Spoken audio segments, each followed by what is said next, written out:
تو یاسین ملک کے یہ الفاظ اس تاریخ کا حصہ بن چکے ہیں، اس غیرت کا حصہ بن چکے ہیں کہ یاسین ملک نے بابانگ دول فوجی عدالت کے اندر، فوجی ٹرائل کے اندر، NIA کے اندر جہاں فوجیوں کے پیرے لگے تھے ان کے سامنے کھڑے ہو کے کہا کہ تمہاری عدالتیں ہو، تمہارے فوجی ہو، تمہاری پولیس ہو، تمہارا مودی ہو، میں تمہارے سامنے سرنڈر نہیں کروں گا، میں تمہارے سامنے کوئی بات نہیں کروں گا، تم اپنا پھندا تیار کرو، میں مقبول بٹ کا ماننے والا ہوں، ہم عاشق ہیں، اس تحریک کے اوپر کمپرومائز نہیں کریں گے۔ چونکہ آج ہندوستان یہ سمجھ رہا ہے کہ اس کو ایک نیا شیخ عبداللہ ملنے جا رہا ہے، لیکن یاسین ملک کی جو جدوجہد ہے یا جو اس کی تربیت ہے وہ قائد تحریک امان اللہ خان نے کر رکھی ہے، اور وہ قائد تحریک جو خود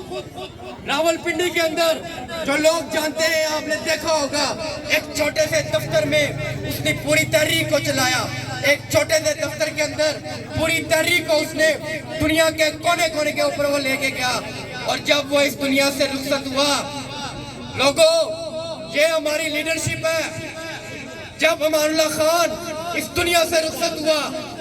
تو وہ اپنے ساتھ کوئی بینک بیلنس نہیں لے کے گیا، وہ پیچھے والوں کے لیے کوئی مربع نہیں چھوڑ کے گیا، وہ پیچھے والوں کے لیے کوئی جائیدادیں نہیں چھوڑ کے گیا۔ آج یہاں کھڑے ہو کے بات کرتے ہیں، کوئی اپنے آپ کو مجاہد اول کہتا ہے، کوئی کہتا ہے میں غازی ملت ہوں۔ اگلی نسلیں آج پاکستانی فوج کے ٹانگوں کے نیچے سے گزرنے کے لیے تیار ہو بیٹھی ہیں، وہ دیکھتی ہیں کہ ہمیں کوئی موقع ملے کہ ہم ان کے بوٹوں کے نیچے کس طرح گزریں۔ تو دوسری طرف آپ کے پاس یہ قیادت ہے، آپ کے پاس ڈاکٹر توقیر گیلانی ہے، آپ کے پاس یاسین ملک ہے، اور آج آپ کے پاس امان خان موجود ہے، آج آپ کے پاس یہاں ابھی ایاز کریم بات کر کے گیا وہ موجود ہے۔ اور لوگ جو یہ سمجھ رہے ہیں، آج یہ بات اس لیے بھی کرنا ضروری سمجھتا ہوں کہ ہم سیز فائر لائن کے بہت قریب ہیں۔ تاریخ میں آپ نے دیکھا ہوگا، پڑھا ہوگا، سنا ہوگا، لوگوں ایک دیوار برلن بھی تھی جس نے جرمنی کو تقسیم کیے رکھا، جس نے جرمنی کی اس قوم کو سینکڑوں سال سے تقسیم کیے رکھا، لیکن وہ کرتے کیا تھے؟ وہ کرتے یہ تھے کہ ہر دو طرف سے لوگ آتے تھے اور اس خونی لکیر کو اور اس دیوار کو آ کے گالم گلوچ کرتے تھے، اس پر گریہ کرتے تھے، اس پر لعن طعن کرتے تھے، اور وہ وقت آیا کہ دیوار برلن گری اور جرمنی اکٹھا ہوا۔ یہ مثال دینے کا مقصد لوگوں یہ ہے، JKLF آپ کو کیا پکارا ہے؟ اور آج سیز فائر لائن کے اس زیرو پوائنٹ سے میں اپنے بھارتی مقبوضہ کشمیر کے بھائیوں کو،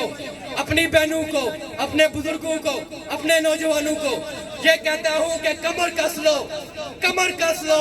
آ رہا ہے قافلہ یہاں سے سیز فائر لائن کی طرف، نکلو وہاں سے، ہم نکلیں گے اور اس سیز فائر لائن کو اپنے پیروں تلے رو دیں گے اور اس ریاست کو اکٹھا کریں گے۔ لیکن لوگوں، اس کے لیے جو سب سے پہلی ضرورت ہے، آپ نے JKLF کے پروگرام کو سمجھنا ہے۔ جموں کشمیر لبریشن فرنٹ ایک سیاسی پرامن مزاحمت پر یقین رکھتی ہے، وہ یہاں کے نظام کے خلاف ہم نے سب سے پہلے جو جدوجہد کرنی ہے وہ یہاں کے اس نظام سے لوگوں کو نکالنا ہے، اس مظفر آباد کے اس لولے لگڑے نظام سے وہاں سے لوگوں کو نکالنا ہے۔ ہمیں نہیں چاہیے فاروق حیدر، ہمیں نہیں چاہیے محبوبہ مفتی، ہمیں شیخ عبداللہ کی اولادیں نہیں چاہیے، ہمیں قیوم خان کی اولادیں نہیں چاہیے جو یہاں اپنی قومی غیرت کا ہر روز سودا کرتی ہیں۔ ہمیں چاہیے توقیر گیلانی چاہیے، ہمیں چاہیے سردار امان چاہیے، ہمیں چاہیے راجہ دانش چاہیے، ہمیں چاہیے سردار رشید اسد جیسے لوگ چاہیے، ہمیں یہاں چاہیے تو ایاز کریم چاہیے، ہمیں یہاں لوگ چاہیے تو اسلم کشمیری جیسے جو بزرگ ہیں وہ چاہیے۔ اور لوگوں آبد راجوروی نال کھلوئی جاؤ، اے آبد راجوروی میں دعوے نہ لاکھڑائے، تسانی کنڈ تھلا نہیں لگن دے لگا، انصر ابدالی کنڈ لائی چھوڑ دیئے، رفیق نیئر کنڈ لاسیے، چودھری یاسین بیچی چھوڑ دیئے لوگوں، لیکن آبد راجوروی نہیں ہے بیچن لگا۔ اے روڈانے لا تکو، دیکھیں آپ اپنی لوڈو کے حالات، جہاں کے معاملات دیکھیں، جہاں کی صورتحال دیکھیں، کوئی ایک ڈھنگ کا کالج نہیں، کوئی ایک ڈھنگ کا سکول نہیں، کوئی ڈھنگ کا اسپتال نہیں، اور کہتے کیا ہے کہ کوئی کہتا ہے میں منسٹر ہوں، کوئی کہتا ہے میں وزیر ہوں، کوئی کہتا ہے ہم نے مسئلہ کشمیر کو اجاگر کرنا ہے۔ یہاں لوگوں کو روزگار نہیں ہے، اور تمہارے سابق ایم ایل اے 18 لاکھ کے علاج برطانیہ کروا رہے ہیں۔ یہ کل کی بات ہے، دیکھا ہوگا آپ نے آدھی سے زیادہ اسمبلی اس وقت بیرونی دنیا کے اندر سیر و سیاحت کرنے کے لیے گئی ہے۔ جہاں تم نے لوگوں کے اوپر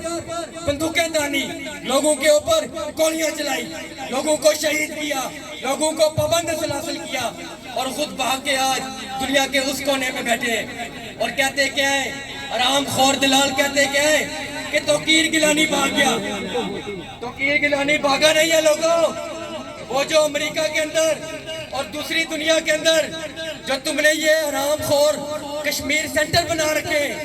جہاں آئی ایس آئی کے پیرول کے اوپر نام نہاد حریت لیڈر وہاں جا کے ہوٹلوں کے اندر، کلبوں کے اندر بیٹھ کے وہ مسئلہ کشمیر اجاگر کرتے ہیں، تو کیر گیلانی سنی تمیہ ہوتا ہے بھی لازی۔